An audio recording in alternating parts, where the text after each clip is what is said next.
And I can't emphasize to all of you the importance of this set of negotiations. And we will argue without any doubt that this is the most important set of negotiations in over a generation within the auto sector. Our success in this set of negotiations will affect the livelihood of thousands and thousands of our members, tens of thousands of workers right across the country. But it will also impact and set the type of precedent we expect here as a nation. It will set a precedent for the type of economy that we desire as well. So when we sat down with General Motors today, and when we sit down tomorrow with Ford and Fiat Chrysler, our message is going to be consistent. Our message will be invest in Canada. We want them to invest in good jobs today and good jobs, candidly, for our children. We want them to invest in the skills and the productivity that they have invested over a century in developing here in Canada. We want them to invest in the people that got them through the tough times. We want them to invest in the communities, candidly, that built their companies. None of this should shock the Detroit Three. We've been saying this to them for years.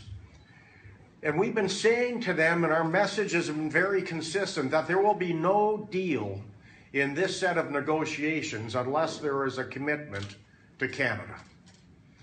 And it can be done, and frankly, it will be done, because they must invest in this country. Canada is an incredible place to build vehicles. We have a highly skilled workforce. We have some of the best quality records in the entire world. In fact, over the last 25 years, Canadian assembly plants have earned a full 1/3 of the top quality awards amongst all plants selling into the US market. The auto industry in Canada is $77 billion worth of exports. It's the #1 export industry in this country. We directly employ 125,000 people. There's almost 500,000 working Canadians if you look at the spin-off effects. This is a vibrant industry where there's over 600 auto parts plants that feed the major assembly plants. This is a vibrant industry, but it'll remain a vibrant industry only if we receive the type of investment that we need in order to continue.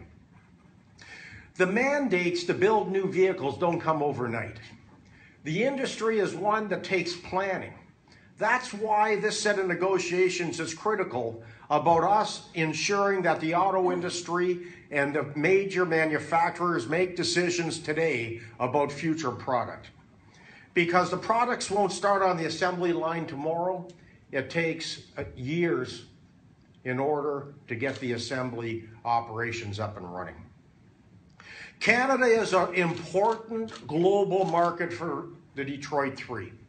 We are the 5th largest market. $2.5 billion worth of profits were made in Canada last year by the Detroit Three.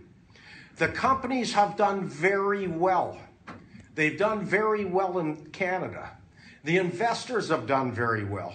The executives have done very well. Now it's time for Canadians to do very well.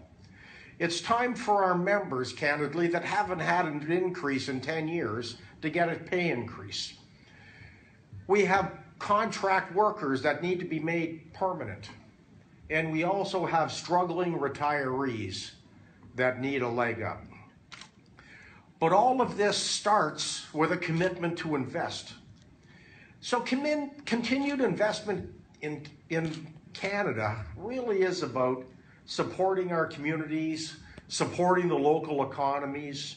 It really is about talking about opportunities for the next generation, because we have to remember that neglect has left to the loss of 500,000 manufacturing jobs here in Canada.